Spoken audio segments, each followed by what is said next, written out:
ಟ್ರಸ್ಟಿಂದ ಯಾವೆಲ್ಲ ಸೇವಾ ಕಾರ್ಯಕ್ರಮಗಳನ್ನ ಮಾಡ್ಕೊಂಡು ಬರ್ತಾ ಇದ್ದಾರೆ ಸರ್ ಇಲ್ಲಿವರೆಗೂ? ಸರ್, ಒಕ್ಕಲಿಗರ ಜಾಗೃತಿ ಸಂಘದಿಂದ ಮುಳಬಾಲ್ ತಾಲೂಕಿನಲ್ಲಿ ಪ್ರಥಮ ಬಾರಿಗೆ ಪ್ರತಿಭಾ ಪುರಸ್ಕಾರ ಮಾಡಿದ್ದು ಇದೇ ಸಂಘದಿಂದ. ಮತ್ತು ನಮ್ಮ ಸಂಘದಿಂದ ವರ್ಷ ಕಾರ್ಯಕ್ರಮಗಳು ಹೆಚ್ಚಾಗಿ ಮಾಡ್ಕೊಂಡು ಬರ್ತಾ ಇದ್ದೀವಿ. ಈಗ ಮಕ್ಕಳಿಗೆ ನೋಟ್ಬುಕ್ ವಿತರಣೆ ಕಾರ್ಯಕ್ರಮ ಇದೆ.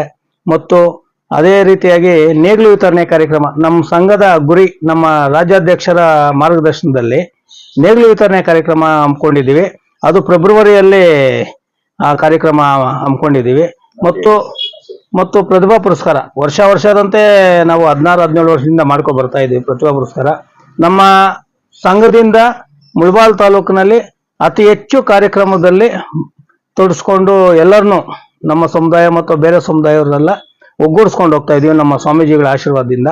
ಮತ್ತು ನಮ್ಮ ಸಂಘ ಉತ್ತಮವಾಗಿ ಸಂಘಟನೆ ಮಾಡ್ಕೊಂಡು ಬಂದಿರೋಕ್ಕೆ ನನಗೆ ಸಪೋರ್ಟ್ ಮಾಡ್ತಂತ ಎಲ್ಲ ನನ್ನ ಸ್ನೇಹಿತರು, ನಮ್ಮ ಸಂಘದ ಸದಸ್ಯರು ಎಲ್ಲ ಕೈ ಜೋಡಿಸಿ ಒಳ್ಳೆ ಕಾರ್ಯಕ್ರಮ ನಡೆಸ್ಕೊಂಡು ಬರ್ತಾ ಇದೀವಿ ಸರ್. ಈಗ ನಮ್ಮ ಸಂಘಟನೆ ಒಂದು ದೇಶಗಳು ಏನೆಲ್ಲ ಇದೆ ಸರ್? ನಮ್ಮ ಸಂಘದ ಉದ್ದೇಶಗಳಂದ್ರೆ, ಈಗ ಯಾರೇ ಒಬ್ಬ ಬೆಂಗಳೂರಲ್ಲಿ ಕಿಮ್ಸ್ ಆಗಲಿ, ಸಂಜಾನ್ಸ್ ಅಲ್ಲಿ ಹಾಸ್ಪಿಟಲ್ ಅಲ್ಲಿ ಇದ್ದಾಗ ಅಲ್ಲಿ ನಮ್ಮ ಕೈಲಾದಷ್ಟು ವೈದ್ಯಕೀಯವಾಗಿ ಸಹಾಯ ಮಾಡ್ತಾ ಇದ್ದೀವಿ. ಮತ್ತು ಇಲ್ಲಿ ಸ್ಕಾಲರ್ಶಿಪ್ ಸ್ವಲ್ಪ ವಿತರಣೆ ಮಾಡಿದ್ದೀವಿ. ಈ ಸಲನೂ ಸ್ಕಾಲರ್ಶಿಪ್ ಮತ್ತೆ ಕೆಲವರು ನಮ್ಮ ಕಷ್ಟದಲ್ಲಿದ್ದಾರೆ ಅಂತ ಬರ್ತಾರೆ ನಮ್ಮ ಇಲ್ಲಿ ಸಂಘದ ಆಫೀಸ್ ಹತ್ರ, ಅವ್ರಿಗೆ ಸಹಾಯ ಎಲ್ಲ ಮಾಡ್ಕೊ ಬರ್ತಾ ಇದ್ದೀವಿ. ಇದರಿಂದ ನಮ್ಮ ಹಿರಿಯರ ಆಶೀರ್ವಾದ ತುಂಬಾ ಚೆನ್ನಾಗಿದೆ ನಮ್ಗೆ ಈ ತಾಲೂಕಲ್ಲಿ. ಅದೇ ರೀತಿ ನಡ್ಸ್ಕೊಂಡು ಹೋಗೋಣ. ದೇವರ ಆಶೀರ್ವಾದ ಮತ್ತು ನಮ್ಮ ಸಂಘದ ಆಶೀರ್ವಾದ, ನಮ್ಮ ಜನತೆ ಆಶೀರ್ವಾದ ಅಂತ ತಿಳಿಸ್ತಾ ಇದ್ದೀವಿ. ಸರ್, ನೇಗಿಲು ವಿತರಣೆ ಕಾರ್ಯಕ್ರಮ ನೀವು ಒಳ್ಳೆ ಕ್ವಶನ್ ಕೇಳಿದ್ರಿ. ನಮ್ಮ ಹಳ್ಳಿಗಳಲ್ಲಿ ಈಗ್ಲೂ ಉಳುಮೆ ಮಾಡುವಂತ ಜನ ಇದ್ದಾರೆ, ಹಸುಗಳಿರೋರು, ನಾಟಿ ಹಸುಗಳಿರೋರು ಇದ್ದಾರೆ. ಪಟ್ಟಿ ಮಾಡ್ತಾ ಇದ್ದೀವಿ ಈಗಾಗಲೇ. ಈಗ ಫೆಬ್ರವರಿಯಲ್ಲಿ ಡೇಟ್ ಅನೌನ್ಸ್ ಮಾಡ್ತೀವಿ ಸರ್ ನಿಮ್ಮ ಮುಖಾಂತರನೇ. ಅವ್ರು ನಮ್ಮ ಏನು ಇಲ್ಲ, ಅವ್ರ ಹತ್ರ ನಾವೇ ಹಳ್ಳಿಗೆ ಹೋಗ್ತಾ ಇದೀವಿ. ನಮ್ಮ ಟೀಮ್, ನಮ್ಮ ಸ್ನೇಹಿತರು ಒಂದು 10 ಜನ ಟೀಮ್ ಮಾಡಿದೀವಿ. ಅವರೇ ಹೋಗ್ತಾ ಇದ್ದಾರೆ, ನೋಡ್ತೀವಿ ಅಲ್ಲಿ. ಸುಮ್ನೆ ಎಲ್ಲ ನೇಗಿಲು ವಿತರಣೆ ಮಾಡಕ್ ಆಗಲ್ಲ. ಯಾರಿಗೆ ಸರ್, ಒಕ್ಕಲಿಗರ ಕಮ್ಯುನಿಟಿನೇ ಅಂತಲ್ಲ, ಎಲ್ಲಾ ಸಮುದಾಯಕ್ಕೂ ನಾವು ನೇಗಿಲು ವಿತರಣೆ ಮಾಡೋದು.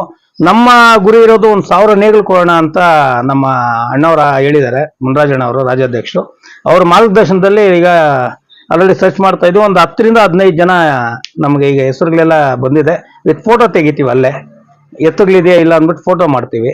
ಇರೋರಿಗೆ 100% ನಾವೇ ಅವ್ರನ್ನ ಕರೆಸಿ ನಾವು ಇಲ್ಲಿ ಕಾರ್ಯಕ್ರಮ ಹಮ್ಮಿಕೊಂಡಿದ್ದೀವಿ ಫೆಬ್ರವರಿಯಲ್ಲಿ. ನಾವು ಆ ಡೈರೆಕ್ಷನ್ ಅಲ್ಲೇ ನಾವು ಹೋಗ್ತೀವಿ ಹೊರತು ಇಲ್ದ್ರೆ ಇರೋರು ಕೊಟ್ಬಿಟ್ಟು ಮತ್ತೆ ಇದು ಮಾಡ್ಕೊಳಕ್ ಹೋಗಲ್ಲ. ಹಳ್ಳಿಯಲ್ಲಿ 10 ಜನ ಇದ್ರೆ, ಎತ್ತುಗಳಿರೋರು 10 ಜನ ಇದ್ರೆ 10 ಜನಕ್ಕೂ ಕೊಡ್ತೀವಿ ನಾವು. ತಾಲೂಕಿನಲ್ಲಿ ನೇಗಿಲು ನೀಡುವ ಮೂಲಕ ಒಕ್ಕಲತನವನ್ನ ಶಕ್ತಿ ಹೇಗೆ? ಹೌದು, ಅದೊಂದು ಮಾಡಬೇಕು ಅಂತ ಸರ್. ನಾವು ನಮ್ಮ ಹಿನ್ನೆಲೆನೂ ರೈತ ಕುಟುಂಬನೇ. ನಾವು ಈಗ ನಮ್ಮ ಹಳ್ಳಿಯಲ್ಲಿ ಹೋದ್ರೆ ನಾವು ಬಿತ್ತನೆ ಮಾಡೋದು ಹೆಂಗೆ ಅಂತ ತಿಳ್ಕೊಂಡು ನಾವು ರೈತರಿಗೆ ಏನೋ ಒಂದು ನಮ್ಮ ಕೈಲಾದಷ್ಟು ಸಂಘದಿಂದ ಸಹಾಯ ಮಾಡೋಣ ಅಂತ ನೇಗಿಲು ಕಾರ್ಯಕ್ರಮ ನಮ್ಮ ಸುಮಾರು 1 ವರ್ಷದಿಂದ ಪ್ಲಾನಿಂಗ್ ಮಾಡ್ತಾ ಇದ್ದೀವಿ. ಅದಕ್ಕೆ ಆಲ್ರೆಡಿ ಈಗ ನಾವು ಇಲ್ಲೇ ನಮ್ಮ ಸ್ನೇಹಿತರು ಒಬ್ಬರಿಗೆ ಆರ್ಡರ್ಸ್ ಎಲ್ಲ ಕೊಟ್ಟಿದ್ದೀವಿ. 1000 ನೇಗಿಲು ಅಂತ, ಹೆಚ್ಚು ಕಮ್ಮಿ 1100 ಆಗ್ಬೋದು ಸರ್. ಎಲ್ಲರಿಗೂ ಫೆಬ್ರವರಿಯಲ್ಲಿ ನೇಗಿಲು ವಿತರಣೆ ಕಾರ್ಯಕ್ರಮ ಮಾಡಬೇಕು ಅನ್ನೋ ಒಂದು ಆಸೆ ಇದೆ ಸರ್. ನಮ್ಮ ಸಂಘದ ಉದ್ದೇಶನೇ ಅದು. ರೈತರಿಗೆ ಯಾರೇ ಕಷ್ಟ ಇದ್ದಾರೆ ನಮ್ಮ ಕೈಲಾದಷ್ಟು ಸಹಾಯ ಮಾಡ್ತೀವಿ ಸರ್. 2025 ನೂತನ ವರ್ಷದಲ್ಲಿ ವಿಶೇಷ ಬೇರೆ ಆದಂತ ಯೋಜನೆಗೆ ಏನಾದ್ರು ಹಮ್ಮಿಕೊಳ್ಳೋದಕ್ಕೆ ಒಂದು ಯೋಜನೆ ಮಾಡ್ಕೊಂಡ್ರೆ ಸರ್? ಯೋಜನೆ ಮಾಡಿದ್ದೀವಿ. ಈಗ ನಮ್ಮ ರಾಜ್ಯಾಧ್ಯಕ್ಷರ ಮಾರ್ಗದರ್ಶನದಲ್ಲಿ ಕೆಲವೊಂದು ಕಾರ್ಯಕ್ರಮ ಹಮ್ಮಿಕೊಂಡಿದ್ದೀವಿ. ಅದನ್ನ ಒಂದು ಹಂತವಾಗಿ ನಡ್ಸ್ಕೊಂಡು ಹೋಗ್ತೀವಿ.